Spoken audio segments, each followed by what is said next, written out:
இன்றைக்கி நம்ம ஸ்டாட்டிக்ஸ் பேப்பரில் வந்து parallel forces and moments இந்த சாப்டரை பற்றி பார்க்க போகிறோம். ஸோ இதில் வந்து two parallel forces are said to be like parallel forces when they act in the same direction. So parallel forces-ஐ வந்து ரெண்டு டைப்பில் வந்து நம்ம சொல்ல முடியும். ஒன்று லைக் parallel forces அப்படின்னு ஒன்றும், அன்லைக் parallel forces அப்படின்ட்டு ஒன்றும். ஸோ லைக் parallel forcesனால் என்னதுன்னா, ரெண்டு ஃபோர்ஸஸும் வந்து ஒரே act in the same direction. So ஒரே டைரக்ஷனில் வந்து போச்சு அப்படின்னா அது வந்து லைக் parallel forces. அதே வந்து parallel டைரக்ஷனில் போச்சு அப்படின்னா அது வந்து அன்லைக் parallel forces அப்படின்ட்டு வந்து சொல்லுவோம். ஸோ அப்போ செகண்ட் செக்ஷன் என்னது அப்படின்னா, resultant of the two like parallel forces on a rigid body. So ரெண்டு லைக் parallel forces இருக்குது. ஸோ அதனோட ரிசல்டன்ட் வந்து எப்படி இருக்கும் அப்படிங்கிறது தான் வந்து இதில் நம்ம பார்க்க போகிறோம். So let the like parallel forces be P and Q act at the point A and B of the rigid body. So இந்த டயக்ராமை கன்சிடர் பண்ணுங்கள். ஸோ இதில் நமக்கு Pயும் Qவும் தான் வந்து like parallel forces act on the at the points A and B of the rigid body and let them be represented by the lines AD and BL. So ஏடிங்கிற line மூலமாகவும் பிஎல்ங்கிற மூலமாகவும் தான் இந்த PQ அப்படிங்கிற ஃபோர்ஸஸை வந்து நம்ம ரெப்ரசன்ட் பண்ணுறோம். ஸோ இதுக்கப்புறம் பார்த்திங்க அப்படின்னா, at A and B introduce two equal and opposite forces F. So ஏங்கிற பாயிண்ட்லேயும் சரி பிங்கிற பாயிண்ட்லேயும் சரி நம்ம F அப்படிங்கிற ஒரு ஃபோர்ஸை இன்ட்ரடியூஸ் பண்ண போகிறோம். இது வந்து ஆப்போசிட் ஃபோர்ஸஸ். ஏன்னா அதனோட டைரக்ஷனை பார்த்திங்கனாலே தெரியும். இது வந்து இப்படி இருக்குது, இது வந்து இப்படி இருக்குது. ஸோ அது வந்து ஆப்போசிட் ஃபோர்ஸஸ் அப்படின்ட்டு சொல்லலாம். இது ஏங்கிற பாயிண்ட்லேயும் பிங்கிற பாயிண்ட்லேயும் வந்து ஆக்ட் ஆகக்கூடிய ஃபோர்ஸஸ். ஸோ நெக்ஸ்ட்டு பார்த்தோம் அப்படின்னா, let equal and opposite forces F of arbitrary and magnitude along the line AB and them represented by AG and BN. So இந்த Fங்கிறத வந்து நம்ம AGங்கிற லைனாகவும் BN அப்படிங்கிற லைனாகவும் ரெப்ரசன்ட் பண்ணுவோம். PQங்கிற ஃபோர்ஸை வந்து ADங்கிற லைனாகவும் BLங்கிற லைனாகவும் ரெப்ரசன்ட் பண்ணி வச்சுருக்கிறோம். These new forces will balance each other and hence will not affect the resultant. So இந்த நியூ ஃபோர்ஸஸ் ரெண்டு இருக்குல்ல, எஃப்பும் இது வந்து ஒன்று பேலன்ஸ் பண்ணிக்கும். என்னதான் ஆப்போசிட் ஃபோர்ஸஸாக இருந்தாலும் வந்து ஒன்று கீழே போய் இன்னொன்று மேலே வர மாதிரி இல்லாமல் ரெண்டுமே பேலன்ஸ் பண்ணிக்கும். அதனால நமக்கு ரிசல்டண்ட்டில் எந்த பாதிப்புமே வந்து ஏற்படாது. The two forces F and P acting at the point A can be compounded into the single force அப்படின்ட்டு வந்து சொல்ல முடியும். ஸோ இப்போ இங்கே பார்த்தீங்க அப்படின்னா வந்து ஏங்கிற பாயிண்டில் வந்து எஃப்ங்கிற ஒரு ஃபோர்ஸ் இருக்குது, பி அப்படிங்கிற ஒரு ஃபோர்ஸ் இருக்குதா. ஸோ இந்த ரெண்டு ஃபோர்ஸுக்கும் வந்து ரிசல்டண்ட்டாக நம்ம ஒரு R1 அப்படிங்கிற இந்த ஃபோர்ஸை வந்து நம்மளால் இன்ட்ரடியூஸ் பண்ண முடியும். ஸோ அதான் வந்து the two forces F and P acting at the point A can be compounded into single force R1 represented by the diagonal AE. So இந்த AE அப்படிங்கிற இந்த டயகனல் மூலமாக தான் வந்து நம்ம ரிசல்டண்ட்டை வந்து ரெப்ரசன்ட் பண்ணுவோம். ஸோ அப்போ நம்ம என்ன செய்யணும் அப்படின்னா, இந்த பேரலோகிராமை வந்து கம்ப்ளீட் பண்ணணும். ஸோ இந்த AGED அப்படிங்கிற இந்த பேரலோகிராமை வந்து நம்ம கம்ப்ளீட் பண்ண போகிறோம். சிமிலர்லி எஃப் அப்படிங்கிறது ஒரு ஃபோர்ஸுன்னு இங்கே இருக்குது, அதை மாதிரி கியூங்கிற ஃபோர்ஸ் வந்து இங்கே இருக்குது. ஸோ இது ரெண்டோட ரிசல்டண்ட்டை வந்து நம்ம R2 அப்படின்ட்டு வந்து ரெப்ரசன்ட் பண்ணுவோம். ஸோ R2ங்கிறது வந்து பிஎம்ங்கிற இந்த டயகனலை வந்து குறிக்கக்கூடியது. ஸோ அப்போ அதே மாதிரி தான் வந்து இந்த பேரலோகிராமை கம்ப்ளீட் பண்ணணும். நம்ம BLMN அப்படிங்கிற இந்த பேரலோகிராமை வந்து கம்ப்ளீட் பண்ணுவோம். ஸோ கம்ப்ளீட் பண்ணதுக்கு அப்புறம் பார்த்தோம் அப்படின்னா, ப்ரொடியூஸ் EA அண்ட் MB. EAங்கிறது இருக்குதா. ஸோ EAங்கிறது பார்த்திங்கன்னா வந்து இந்த லைனு, இதை வந்து ஓங்கிற பாயிண்ட்டுக்கு வந்து நம்ம எக்ஸ்டெண்ட் பண்ணி விடுவோம்.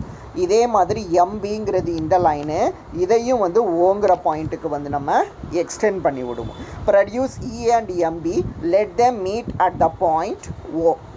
அப்போது the two resultant R1 and R2 can be considered to act at the point O. அப்போ இந்த R1ம் சரி R2வும் சரி ஓங்கிற பாயிண்டில் ஆக்ட் ஆகுது அப்படிங்கிற மாதிரி நம்ம எடுத்துக்கலாம்.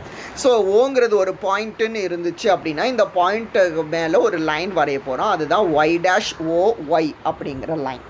ஸோ இந்த ஒய் டேஷ் ஓஒய் அப்படிங்கிற இந்த லைன் வந்து நம்மளோட ஏபி அப்படிங்கிற லைனுக்கு பார்த்திங்கன்னா பேரலலாக இருக்கும். ஸோ ஏபிங்கிறது இங்கே இருக்கா, ஸோ இதுக்கு பேரலலாக தான் வந்து இந்த லைன் வந்து நம்ம வரைஞ்சிருப்போம். அதை மாதிரி ஓஎக்ஸுங்கிறது வந்து parallel to the directions of P and Q. So OX வந்து இங்கே இருக்குது, இது வந்து பிக்கும் கியூக்கும் வந்து பேரலலாக வந்து இருக்கக்கூடியது. Now R1 at the point O is equal to the force F along OY dash and a force P along OX. So R1 at the point O. So இந்த ஓங்கிற பாயிண்டில் இருக்கக்கூடிய இந்த ரிசல்டன்ட் இருக்குல்ல R1, இது வந்து எதுக்கு ஈக்குவலாக இருக்குன்னா force F along OY dash இந்த ஃபோர்ஸுக்கும் and the force P along OX. ஸோ இந்த Pக்கும் வந்து ஈக்குவலாக இருக்கும். அதை மாதிரி R2 எடுத்தீங்க அப்படின்னா இந்த R2ங்கிற ரிசல்டன்ட் இந்த ஃபோர்ஸ் இது ரெண்டுத்துக்குமே வந்து ஈக்குவலாக இருக்கும். R2 is equal to force F along OY and Q along OX அப்படின்ட்டு சொல்லலாம். But the two F's at O are cancel each other. இந்த எஃப்பும் வந்து இந்த எஃப்பும் கேன்சல் ஆயிரும், ஏன்னா ரெண்டுமே ஈக்குவல் அண்ட் ஆப்போசிட் டைரக்ஷனில் இருக்குது அப்படின்ட்டு. ஸோ இப்போது அப்போ என்னவாகும் அப்படின்னா உங்களுக்கு ரிமைனிங் இருக்கக்கூடியது வந்து பியும் கியூவும் மட்டும்தானா. So we are left with only the two forces P and Q. அதாவது உங்களுக்கு R1 ஈக்குவல் டு என்னது கொடுத்துருக்குறாங்க அப்படின்னா எஃப் ப்ளஸ் பி அப்படின்ட்டு கொடுத்துருப்பாங்க. அது மாதிரி R2ங்கிறது வந்து எஃப் ப்ளஸ் கியூ அப்படின்ட்டு கொடுத்துருப்பாங்க. பட் இது ரெண்டு ஈக்குவல் அண்ட் ஆப்போசிட் அப்படிங்கிறதுனால கேன்சல் ஆயிரும். அப்போ we are left with only P and Q. Hence their resultant is P plus Q அப்படின்றது வந்து கிடைக்கும். Hence their resultant is P plus Q acting along OX. Thus the magnitude of the two like parallel forces is their sum. So P and Qங்கிறது வந்து ரெண்டு like parallel ஃபோர்ஸஸாக இருந்துச்சுன்னா அதனோட resultant வந்து உங்களுக்கு அதனோட அடிஷன் அப்படின்ட்டு வந்து கிடைக்கும். Similarly the direction of the resultant is parallel to the components அப்படின்ட்டு வந்து சொல்லலாம். ஸோ இந்த ஒரு டயக்ராம் போட்டுட்டிங்க அப்படின்னாலே இதை வச்சுக்கிட்டு இதனோட ரிசல்டண்ட்டை வந்து நம்மளால் ஈஸியாக கண்டுபிடிக்க முடியும். ஸோ நெக்ஸ்ட்டு பார்த்தீங்க அப்படின்னா let OX position of the resultant எது அப்படிங்கிறத வந்து நம்ம கண்டுபிடிக்க போகிறோம். Let OX meet AB at C. So OX அப்படிங்கிற இந்த லைன் பார்த்தீங்க அப்படின்னா ஓஎக்ஸுங்கிற இந்த லைன் வந்து ஏபிங்கிற இந்த லைனை சிங்கிற பாயிண்டில் வந்து மீட் பண்ணும். ஸோ மீட் பண்ணிச்சு அப்படின்னா இந்த ரெண்டு ட்ரையாங்கிள் இருக்குது பார்த்தீங்களா, ஓஏசி அப்படிங்கிற இந்த ட்ரையாங்கிளும் அண்டு ஏஇடி அப்படிங்கிற இந்த ட்ரையாங்கிளும் வந்து நமக்கு சிமிலர் ட்ரையாங்கிள்ஸ் அப்படின்ட்டு சொல்லலாம். ஸோ சிமிலர் ட்ரையாங்கிள்ஸ்னால் அதனோட ப்ராப்பர்ட்டி படி கரஸ்பாண்டிங் சைட்ஸ் வந்து ஈக்குவல். அதாவது ஓசி பார்த்தீங்க அப்போ ஓசி பை ஏடி இது ரெண்டும் ஒன்று போல் இருக்கா. அப்போது OC by AD is equal to இன்னொரு சைடு பார்த்தோம் அப்படின்னா ஏசி பை இடி. அப்போது ஏசி பை இடி அப்படின்ட்டு சொல்ல முடியும். அப்போது OC by AD is equal to AC by ED அப்படிங்கிறத வந்து நம்ம சொல்லலாம். ஸோ சிமிலராக இந்த சைடு பார்த்தீங்க அப்படின்னா இந்த ரெண்டு ட்ரையாங்கிளும் வந்து உங்களுக்கு வந்து சிமிலர் ட்ரையாங்கிள்ஸ். ஓசிபி அப்படிங்கிறதும் பிஎல்எம் அப்படிங்கிறதும் வந்து சிமிலர் ட்ரையாங்கிள்ஸ். ஸோ அதுக்கு நீங்கள் ப்ராப்பர்ட்டி அப்ளை பண்ணிங்கன்னா OC by BL equal to CB by LM அப்படிங்கிறது வந்து கிடைக்கும். ஆனால் AD is nothing but F, ED is nothing but F. ஏடிங்கிறது பிஇ, இடிங்கிறது எஃப். அதை மாதிரி பிஎல்லுங்கிறது கியூ, எல்எம்ங்கிறது வந்து எஃப். இதெல்லாம் டயக்ராம்லேருந்தே நம்ம சொல்லிட முடியும். ஸோ அப்போ இப்போ கிராஸ் மல்டிபிள் பண்ணிங்கன்னா F into OC equal to P into AC கிடைக்கும். அதை மாதிரி ரெண்டாவதுலேருந்து P into AC is equal to Q into CB அப்படிங்கிறது வந்து கிடைக்கும். ஸோ அப்போது நம்ம ரெண்டாவதுலேருந்து உங்களுக்கு என்னது கிடைக்கும்னா F into OC equal to Q into CB அப்படிங்கிறது கிடைக்கும். இதில் ரெண்டுமே எல்ஹெச்எஸ் ஈக்குவல்ங்கிறதுனால ஆர்ஹெச்எஸ் ஈக்குவல். அப்போ P into AC is equal to Q into CB அப்படிங்கிறத வந்து கன்க்ளூட் பண்ணலாம். ஸோ இதை வந்து இப்படி டிவைட் பண்ணிடுங்க. அப்போ AC by CB is equal to Q by P அப்படிங்கிறது வந்து கிடைக்கும். அதாவது அந்த ஏசி பை சிபி அப்படின்னா இந்த ஏபிங்கிற லைனை சிங்கிற பாயிண்ட்டு டிவைட் பண்ணுதா, ஏபிங்கிற இந்த லைனை தானே சிங்கிற பாயிண்ட்டு டிவைட் பண்ணுது. அப்போ ரேஷியோ உங்களுக்கு எப்படி வரும்னா ஏசி பை சிபி அப்படின்ட்டு வருமா. அந்த ஏசி பை சிபி தான் நமக்கு வந்து கியூ பை பி அப்படின்ட்டு கிடச்சிருக்குதா. அது மாதிரி சிங்கிற பாயிண்ட்டு ஏபிக்கு உள்ளே இருக்குதா. ஸோ அதனால் என்ன சொல்லியிருப்பாங்க அப்படின்னா the point C divides AB internally இந்த ரேஷியோ அப்படின்ட்டு வந்து நமக்கு சொல்லியிருப்பாங்க. The point C divides AB internally இந்த இன்வர்ஸ் ரேஷியோ அப்படின்ட்டு சொல்லியிருப்பாங்க. ஏன் இன்வர்ஸ் ரேஷியோனா ஜென்ரலாக பி பை கியூன்னு வரணும் நார்மல் ரேஷியோவுக்கு. இங்கே கியூ பை பின்னு வரதுனால அது இன்வர்ஸ் ரேஷியோ. இன்டர்னலின்னு ஏன் சொல்லியிருக்காங்கன்னா ஏபிக்கு உள்ளே தான் வந்து சி இருக்கிறதுனால அது இன்டர்னலி. ஓகேவா. ஸோ இது வந்து resultant of the two like parallel forces. So next பார்க்க போகிறது என்னதுன்னா resultant of the two unlike and unequal parallel forces. இதை பற்றி பார்க்க போகிறோம். ஸோ இதுக்கு வந்து இந்த டயக்ராமை வந்து நீங்கள் கன்சிடர் பண்ணுங்கள். ஸோ இதில் பார்த்தீங்க அப்படின்னா let P and Q. So P பார்த்தீங்கன்னா இங்கே இருக்குதா, கியூ பார்த்தா இந்த இருக்குதா. Let P and Q be the two unequal unlike parallel forces acting at the points A and B. ஏங்கிற பாயிண்ட்லேயும் பிங்கிற பாயிண்ட்லேருந்து ஆக்ட் ஆகுது. நம்ம என்ன எடுத்துக்கிறோன்னா P greater than Q without loss of generality. பிங்கிற ஃபோர்ஸ் தான் வந்து பெருசு அப்படிங்கிற மாதிரி எடுத்துக்கிறோம். அப்போ ஏடிங்கிற லைன் வந்து பிங்கிற ஃபோர்ஸை ரெப்ரசன்ட் பண்ணக்கூடியது. பிஎல் அப்படிங்கிற லைன் வந்து கியூங்கிற ஃபோர்ஸை வந்து ரெப்ரசன்ட் பண்ணக்கூடியது. at A and B introduce to இன்னொரு ரெண்டு ஃபோர்ஸஸை வந்து A and Bயில் வந்து இன்ட்ரடியூஸ் பண்ணுறோம். எஃப்ங்கிற இந்த ஃபோர்ஸை வந்து ஏலையும் வந்து பிலையும் இன்ட்ரடியூஸ் பண்ணுறோம். இது ரெண்டுமே வந்து ஆப்போசிட் ஃபோர்ஸஸ். போன தடவை சொன்ன மாதிரி தான். அப்போ ஏஜிங்கிற லைன் வந்து எஃப்ங்கிற ஃபோர்ஸு, பிஎல் என்னங்கிற லைனும் வந்து எஃப்ங்கிற ஃபோர்ஸை ரெப்ரசன்ட் பண்ணக்கூடியது. இது ரெண்டுமே வந்து ஆப்போசிட் ஃபோர்ஸஸ். அதனால பார்த்தீங்கன்னா உங்களுக்கு அதனோட டைரக்ஷன்ஸுமே வந்து ஆப்போசிட் சைடில் வந்து இருக்கும். ஸோ அந்த ரெண்டு ஃபோர்ஸஸும் வந்து ஒன்று பேலன்ஸ் பண்ணிக்கும். So that the resultant will not be affected அப்படின்ட்டு சொல்லலாம். Now the two forces F and P act at the point O. So இதையும் வந்து நம்ம சிங்கிள் ஃபோர்ஸாக வந்து ரிசால்வ் பண்ணுவோம். ஸோ எப்படி ரிசால்வ் பண்ணுவோம் அப்படிங்கிறத வந்து நான் சொல்லிட்டேன்னா, ஸோ சிங்கிள் ஃபோர்ஸாக ரிசால்வ் பண்ணும்போது உங்களுக்கு என்னது கிடைக்கும் அப்படின்னா போன தடவை சொன்ன மாதிரியே தான். Let the forces F along இது இந்த R1 இது ரெண்டுமே வந்து நம்ம ரிசால்வ் பண்ண போகிறோம். ஓகேவா. The two forces F and P acting at the point A can be compounded into a single force R1 represented by the diagonal AE.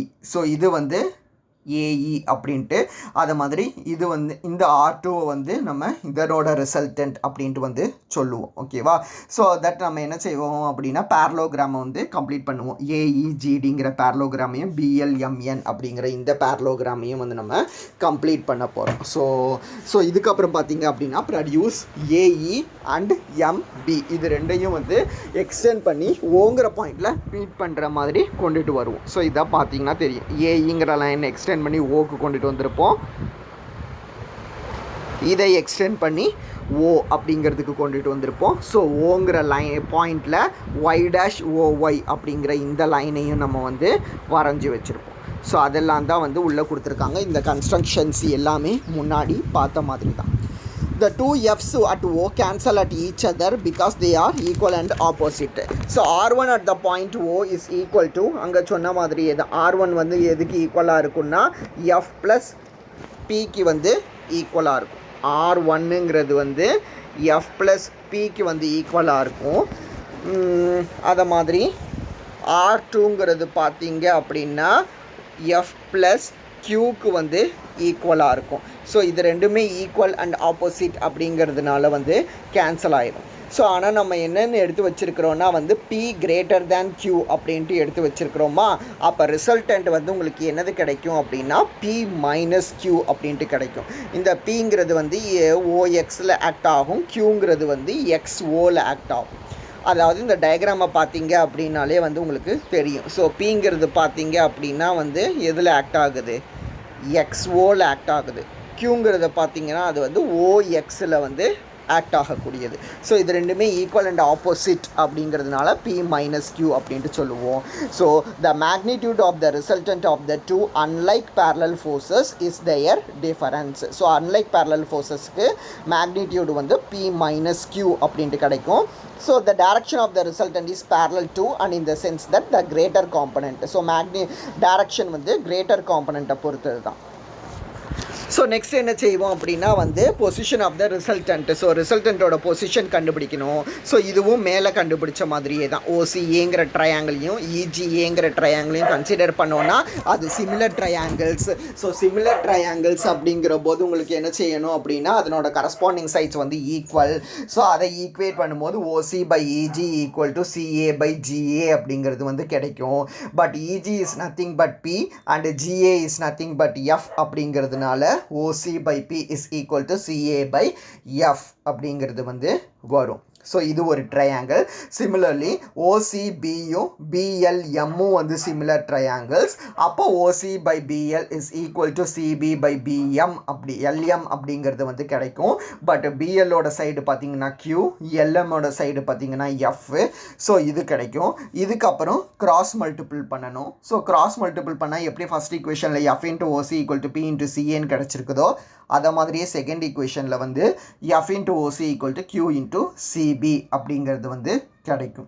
So இதில் எல்ஹெச்எஸ் வந்து ஈக்குவல் அப்படிங்கிறதுனால ஆர்ஹெச்எஸும் வந்து ஈக்குவல். அப்போ P into CA is equal to Q into CB அப்படிங்கிறத வந்து நம்ம எழுதிக்கலாம். That means CA by CB is equal to Q by P அப்படிங்கிறது கிடைக்கும். ஸோ டயக்ராமில் பார்த்தீங்க அப்படின்னா இந்த ஏபியை விட்டு வெளியில் தான் வந்து சி அப்படிங்கிறது வந்து இருக்குது. அப்போ ஏபி டிவைட்ஸ் சி எக்ஸ்டர்னலி அப்படின்ட்டு சொல்லுவோம். ஸோ ஏன்னா சி வந்து வெளியில் இருக்குது அப்படிங்கிறதுனால சி டிவைட்ஸ் எக்ஸ்டர்னலி இந்த இதுவும் இன்வர்ஸ் ரேஷியோ தான். ஏன்னா கியூ பை பி அப்படிங்கிறது தானே கிடச்சிருக்குது. ஸோ இதுவும் வந்து இன்வர்ஸ் ரேஷியோ அப்படிங்கிறத வந்து சொல்லிடலாம். ஸோ இதுதான் வந்து position of the resultant for unlike parallel forces. So இது ரெண்டுமே வந்து important university questions. Failure of the above construction. So இந்த construction for finding the resultant of two unlike parallel forces will fail if P equal to Q. So நம்ம consider பண்ணியிருக்கிற ரெண்டு ஃபோர்ஸுமே வந்து equal ஃபோர்ஸஸாக இருந்துச்சு அப்படின்னா அன்லைக் பேரலல் ஃபோர்ஸஸை பொறுத்தவரையில் அதனோட resultant வந்து கண்டுபிடிக்க முடியாமல் போகும். That is, their forces are equal in magnitude. Hence, we conclude that the effect of two equal and unlike parallel forces, அது equal forces இருந்து unlike parallel இருந்தது அப்படின்னா it cannot be replaced by a single force. அதாவது நம்மளால் ரிசல்டன்ட்டை கண்டுபிடிக்க முடியாது. Such a pair of forces have no single resultant and they constitute what is called couple. So அந்த கேஸில் நமக்கு couple அப்படிங்கிற ஒரு வார்த்தை வந்து புதுசாக கிடைக்கும். ஸோ கப்புள் பற்றி நம்ம டீட்டெயிலாக படிக்க மாட்டோம், நம்ம சிலபஸில் அது கிடையாது. ஜஸ்ட் என்னன்னு மட்டும் தெரிஞ்சுக்கோங்க. ஸோ லாஸ்ட் ஒன் பார்த்தோம் அப்படின்னா resultant of the number of parallel forces acting on the rigid body. இப்போ வந்து நம்ம ஜென்ரலாக ரெண்டு பேரலல் ஃபோர்ஸஸ்க்கு தான் பார்த்தோம், பிங்கிறதும் கியூ அப்படிங்கிறதும். ஸோ இது வந்து generalized. If the number of parallel forces P Q R et cetera act on a rigid body, their resultant can be found successively by applying 2 and 3. So திரும்ப இதே லைக் பேரலல் ஃபோர்ஸஸாக இருந்தால் second section apply பண்ணுவோம், unlike parallel ஃபோர்ஸஸாக இருந்தால் இதனோட section apply பண்ணுவோம். So ரெண்டு வேல்யூக்கு நமக்கு தெரியும். சப்போஸ் நமக்கு 5 வேல்யூ இருந்ததுன்னா இந்த பிக்யூவை வச்சுக்கிட்டு ஆர், இந்த பிக்யூவை ஒரு பேராக வச்சுக்கணும், ஆரை ஒரு பேராக வச்சுக்கணும், செகண்ட் செக்ஷன் அப்ளை பண்ணணும். அதுக்கப்புறம் பிக்யூஆரை வந்து ஒரு பேராக வச்சுக்கணும், எஸ் ஒரு பேராக வச்சுக்கணும், இதுக்கு வந்து அகைன் செகண்ட் செக்ஷனை அப்ளை பண்ணணும். அதுக்கப்புறம் பிக்யூஆர்எஸ்ஸை ஒரு பேராக வச்சுக்கணும், டீயை வச்சுக்கணும், இதுக்கும் வந்து செகண்ட் செக்ஷனை அப்ளை பண்ணணும். ஸோ இதை மாதிரி நம்ம பண்ணும்போது நமக்கு வந்து எனி நம்பர் ஆஃப் ஃபோர்ஸஸுக்கு வந்து ரிசல்டண்ட்டை வந்து கண்டுபிடிக்க முடியும். First we find the resultant of R1 of P and Q. So அதுக்கப்புறம் இதனோட ரிசல்டண்ட்டை வந்து R1 அப்படின்ட்டு வச்சுருப்போம். ஸோ R2க்கும் R1க்கும் கண்டுபிடிக்கணும். Find the resultant R2 of R1 and R1க்கும் Rக்கும் கண்டுபிடிக்கிறது R2ன்னு வச்சுக்கிடுவோம். ஸோ இது ப்ராசஸ் கண்டினியூ ஆகிட்டே போகும். அப்போ நமக்கு என்னது கிடைக்கும் அப்படின்னா சம் ஆஃப் த ஃபோர்ஸஸ் தான் வந்து நமக்கு ரிசல்டண்ட்டாக கிடைக்கும். If the forces are not parallel or if the parallel forces are not all like, the magnitude of the resultant is the algebraic sum of forces taken with proper sign. Suppose அது வந்து like parallel forces-ஆக இருந்தால் எல்லாமே அடிஷனில் வந்துடும். அப்படி like parallel forces-ஆக இல்லை அப்படின்னா வந்து ப்ளஸும் மைனஸும் வந்து மாறி மாறி வரும். அது என்ன அப்படிங்கிறத வந்து நம்ம பார்க்கணும். ஸோ இன்றைக்கி கிளாஸில் நம்ம வந்து resultant of the two like parallel forces unlike parallel forces இதை ரெண்டை பற்றி பார்த்துருக்கோம். ஸோ இதை வந்து இன்னொரு தடவை ரீகால் பண்ணி பாருங்கள்.